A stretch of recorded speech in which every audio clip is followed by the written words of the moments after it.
चालू करायच्या आधी एक मोमेंट येते जी युजली कोणी नोटीस नाही करत. चला तर बघूया. तुम्हाला जे साहित्य लागेल ते तुम्ही ठेवलं, तुम्हाला जे साधनं लागतील ते पण तुम्ही अरेंज केले, जी पण तुमची वर्किंग स्पेस आहे ती तुम्ही व्यवस्थित ऑर्गनाईज केली. अजून चालू तर काही झालं नाहीये, पण सगळं काही चालू आहे. कारण तुम्हाला माहिती, एकदाचं बर्नर स्टार्ट झालं की तुम्हाला शोधायला काही वेळ नाहीये. तुमचे हात पटापट चालू होऊन जातील विदाउट इंटरप्शन्स.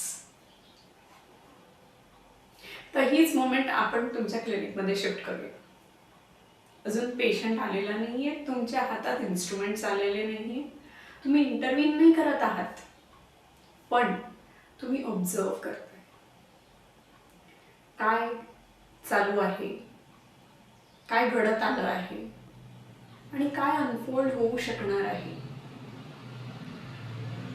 तुम्ही डिसाईड करायला रश नाही करत आहे, पण समोरचं पिक्चर क्लिअर व्हावं ह्यासाठी तुम्ही प्रयत्न करताय. कारण तुम्हाला माहिती, एकदाच तुम्ही स्टार्ट काम केलं की ह्या मोमेंटच्या नंतरच तुमचे सगळे स्टेप्स फॉलो होतील एक एक करून.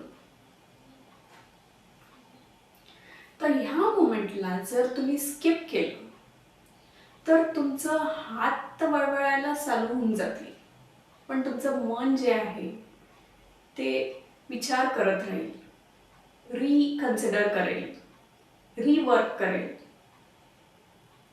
तुमची पेस वाढून जाईल, पण तुमचं ईज खाली येऊन जाईल आणि तीच केस थोडीशी हेवी वाटायला लागेल जरी ती नसेल.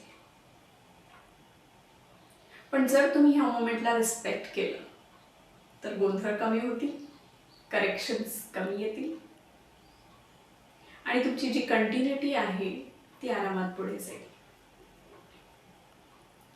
तुम्हाला घाई गर्दीत सगळं करायची गरज नाही भासणार, जरी सगळं वेगाने पुढे गेलं तरी.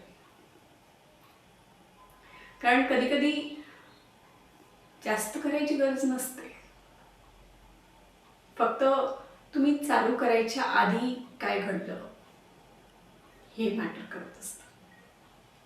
कारण ज्या प्रकाराने तुम्ही सुरुवात केली